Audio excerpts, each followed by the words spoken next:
নির্বাচনে অংশ নেওয়ায় ৭৩ জনকে বহিষ্কার করল বিএনপি। যদি বন্ধু হও সীমান্তে অহরহ গুলি কেন, ভারতকে ফারুক। জানাবো গরমে অতিষ্ঠ জনজীবন, চাহিদা বেড়েছে তরমুজের, ক্রেতা কম ডাবের। নির্বাচনের সময় জাপায় কি হয়েছিল জানাবেন জিএম কাদের। এবং সর্বশেষ জানাবো তাপমাত্রার মতোই বেড়েছে সবজি ও মাছ মাংসের দাম। শুনছিলেন সংবাদ শিরোনাম, এবারে বিস্তারিত। নির্বাচনের অংশ নেওয়ায় ৭৩ জনকে বহিষ্কার করল বিএনপি। আগামী ৮ মে অনুষ্ঠিতব্য প্রথম ধাপে উপজেলা পরিষদের নির্বাচনে দলীয় সিদ্ধান্ত অমান্য করে অংশ নেওয়া তৃণমূলের ৭৩ জন নেতাকে দল থেকে বহিষ্কার করেছে বিএনপি। বিজ্ঞপ্তিতে বলা হয়, বিএনপির যেসব নেতৃবৃন্দ চেয়ারম্যান, ভাইস চেয়ারম্যান পদে প্রতিদ্বন্দ্বিতা করছেন তাদের দলীয় সংগঠনতন্ত্র মোতাবেক বিএনপির প্রাথমিক সদস্য পদ সহ সকল পর্যায়ের পদ থেকে বহিষ্কার করা হয়েছে। বহিষ্কার হওয়ার মধ্যে উপজেলা চেয়ারম্যান প্রার্থী ২৮ জন, ভাইস চেয়ারম্যান প্রার্থী ২৪ জন এবং মহিলা ভাইস চেয়ারম্যান প্রার্থী ২১ জন রয়েছে। এর আগে গতকাল উপজেলা পরিষদের ভোটে অংশ নিতে চাওয়া ৬৪ নেতাকে শোকজ করে বিএনপি। চিঠিতে নেতাদের ৪৮ ঘন্টা সময় দিয়ে উত্তর দিতে বলা হয়। বিএনপি সূত্রে জানা গেছে, শোকজ করা ৬৪ নেতার মধ্যে ২৪ জন চেয়ারম্যান পদে ও ২১ জন ভাইস চেয়ারম্যান পদে এবং মহিলা ভাইস চেয়ারম্যান পদে ১৯ জন রয়েছেন। যদি বন্ধু হও সীমান্তে অহরহ গুলি কেন, ভারতকে ফারুক। বিএনপি চেয়ারপারসনের উপদেষ্টা ও জাতীয় সংসদের সাবেক বিরোধী দলীয় চিফ হুইপ জয়নুল আবেদিন ফারুক ভারতের কাছে প্রশ্ন রেখেছেন, যদি বন্ধু হও সীমান্তে অহরহ গুলি কেন। সীমান্তে বাংলাদেশি নাগরিক হত্যা ও ভারতীয় আগ্রাসনের প্রতিবাদে এক অবস্থান কর্মসূচিতে ফারুক এ প্রশ্ন তোলেন। জয়নুল আবেদিন ফারুক বলেন, আমি একটি পত্রিকায় দেখেছি ভারতের ৫২৭টি পণ্যের মধ্যে বিষক্রিয়া পাওয়া গেছে। ইউরোপীয় ইউনিয়ন আরেকটি পত্রিকায় দেখলাম তাদের ২টি ওষুধে ক্যান্সারের মিশ্র উপাদান পাওয়া গেছে। সিঙ্গাপুর, হংকং সেগুলো বন্ধ করে দিয়েছে। আজকে সীমান্তে একজনকে গুলি করে হত্যা করা হয়েছে জানিয়ে ফারুক বলেন, যদি বন্ধু হও, যদি আমাদের প্রিয় ব্যক্তি হও, যদি আমাদের প্রতিবেশী হও, তাহলে সীমান্তে অহরহ গুলি কেন। তাই আজকে বাংলার জনগণ, বাংলাদেশের মানুষ গণতন্ত্রের জন্য লড়াই শুরু করেছে।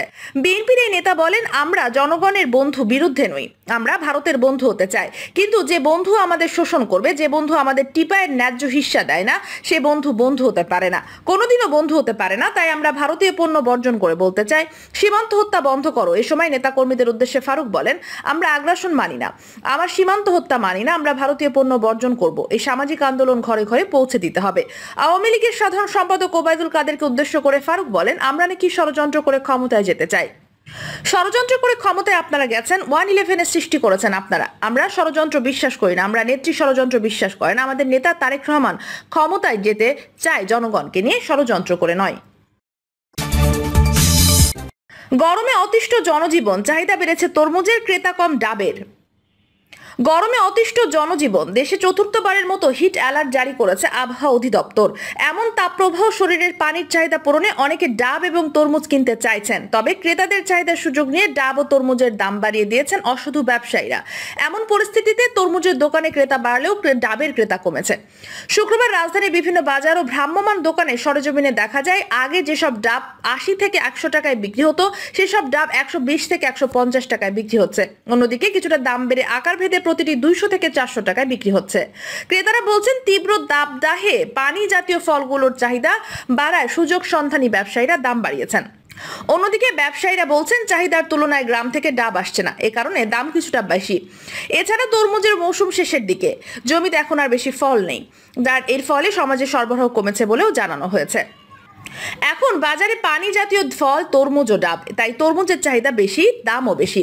তবে গত কয়েকদিনে ডাবের ক্রেতা কমেছে। মগবাজারে ভ্রাম্যমাণ ডাব বিক্রেতা আক্তার বলেন, পাইকারি থেকে প্রতিটি ডাব ছোট ৯০ টাকায় কিনতে হচ্ছে। সারাদিনে ৩০ থেকে ৩৫টা ডাব বিক্রি হয়। ১০০ টাকায় কম বিক্রি করলে লাভ বলতে কিছুই থাকে না। তিনি বলেন, রোজায় প্রতিদিন যে সংখ্যক ডাব বিক্রি হচ্ছে তা এখন হচ্ছে না। তাপপ্রবাহে মানুষের কষ্ট ভোগ করছে, তবুও ডাবের পানি খাচ্ছে না। হয়তো বেশি দামের কারণে কম বিক্রি হচ্ছে। ফয়সাল নামে এক ক্রেতা বলেন, প্রচন্ড গরমে ডাবের পানি কিছুটা স্বস্তি দেয়, কিন্তু ছোট ডাবের দামও ১০০ টাকা। একটা ছোট ২ গ্লাস পানিও হবে না, তাও ১০০ টাকা। বাধ্য হয়ে কিনতে হচ্ছে। ক্ষোভ প্রকাশ হয়। ফয়সাল বলেন, বড় ডাব ১৩০ থেকে ১৫০ টাকায় বিক্রি হচ্ছে। ডাব এখন বিলাসী পণ্যের শুরু রূপ নিয়েছে। ডাব এখন বড়লোকের হাতে শোভা পায়। ডাব মূলত আমাদের মতো মধ্যবিত্তদের জন্য না।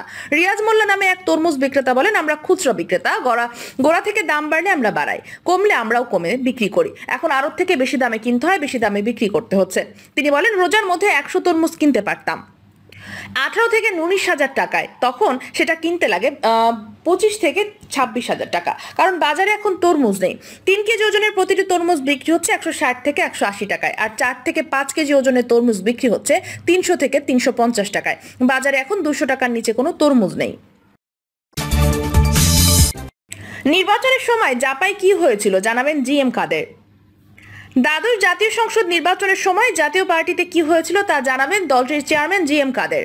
চলতি বছরের 7 জানুয়ারি অনুষ্ঠিত নির্বাচনের আগে দলীয় মনোনয়ন নিয়ে নানামুখী সমালোচনামূলক কর্মকাণ্ডের বিষয়ে নেতাকর্মীদের সবিস্তারে ব্যাখ্যা করবেন বিরোধী দলীয় নেতা। জিএম কাদের বলেন, আমরা নির্বাচনের আগেও বর্ধিত সভা করেছিলাম, এখন আবার করছি। আমাদের নেতাকর্মীরা নির্বাচনের আগে অনুষ্ঠিত বর্ধিত সভায় অনেক বিষয় আলোচনা করেছিলেন, সেসব বিষয়ে আলোচনা হবে। দ্বাদশ জাতীয় সংসদ নির্বাচনের সময় দল নিয়ে অনেক বিভ্রান্তি তৈরি করা হয়েছিল, সেগুলো সম্পর্কে কথা বলবো। কি হয়েছিল, সামনে কি হবে, আমাদের কি করণীয়, সব নিয়ে আলোচনা হবে বর্ধিত সভায়, জানান জিএম কাদের। বিগত 7 জানুয়ারি অনুষ্ঠিত নির্বাচনের আগে জাতীয় পার্টির মনোনয়ন বঞ্চিতদের দাবি ছিল সরকারের সঙ্গে সম্পর্ক করে বিরোধী দলীয় নেতা নির্বাচিত হয়েছেন জিএম কাদের। আসন নিয়েও সমঝোতা করেছিলেন জাপা চেয়ারম্যান। গত 18 ফেব্রুয়ারি রওশন এরশাদ আয়োজিত সংবাদ সম্মেলনে জিএম কাদেরকে উদ্দেশ্য করে সৈয়দ আবু হোসেন বাবলা বলেন, এমন একজন আছে যার কাছে দলের কেউ বড় বউ, এমন একজন আছে যার কাছে দলের চেয়ে বউ বড়। অবশ্য এমন বক্তব্যের পরই দল থেকে বহিষ্কার হন বাবলা। সর্বশেষ গত 9 মার্চ জাতীয় পার্টির চিফ প্যাট্রন রওশন এরশাদের নেতৃত্বে আরেকটি অংশের সূচনা হয়। রাজধানীর ইঞ্জিনিয়ারিং ইনস্টিটিউটে অনুষ্ঠিত সেই সম্মেলনের মধ্য দিয়ে জিএম কাদের নেতৃত্বাধীন জাতীয় পার্টির প্রথমবারের মতো ভাঙনের মুখে পড়ে।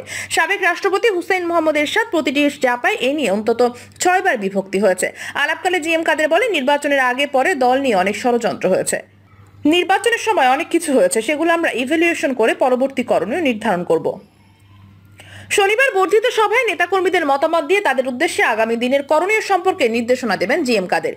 বিরোধী দলীয় নেতা মনে করেন, প্রধানমন্ত্রী শেখ হাসিনা যা যা করেছেন তা ওয়ান পার্টির চর্চা। এভাবে থাকলে দেশে কোনো রাজনৈতিক দলের অস্তিত্ব থাকবে না, এতে দেশ চরমপন্থান অবলম্বন করবে বলেও তিনি। তাই শুধু তাই না, এই ধরনের কথা এবং আলোচনার মধ্যে দিয়ে তারা টিকে রয়েছে। আওয়ামী লীগের রাজনৈতিক চরিত্র থাকবে না বলেও জানান তিনি। অস্বাভাবিক রাজনীতির উত্থান পতন হবে বলেও জানান তিনি। চলমান উপজেলা পরিষদের নির্বাচনে প্রসঙ্গে জিএম কাদের বলেন, এখন তো জয় শুধু একজনের, সাধারণ মানুষের নির্বাচনের উপর দিয়ে আস্থা কমে যাচ্ছে, এজন্য অনেক অগ্রসর হয়ে গেছে। জাতীয় পার্টির নেতাকর্মীরা রয়েছেন, বিরোধী দলের নেতা নির্বাচনে অংশগ্রহণের বিষয়ে উল্লেখ করেন। তবুও আমরা নির্বাচনে অংশগ্রহণ করি, দেখতে চাই সরকার কোনো পরিবর্তন করে কিনা। এটুকু আশা তো থাকতেই পারে, আশা ছাড়া তো মানুষ বাঁচতে পারে না। তাপমাত্রার মতোই বেড়েছে সবজি ও মাছ মাংসের দাম। তীব্র তাপদাহের কারণে বাজারে ক্রেতার শূন্য হয়ে পড়েছে। গরমের পরিস্থিতিতে ক্রেতাদের উপস্থিতি তেমন দেখা যায়নি। ক্রেতাদের চাহিদা মেটাতে বাজারে সবজির সরবরাহ থাকলেও কমেনি সবজির দাম। গরম ও তাপমাত্রার মতো বেড়ে চলেছে সবজির দাম। মাছ ও মাংসের বাজারেও একই দশা দেখা যাচ্ছে।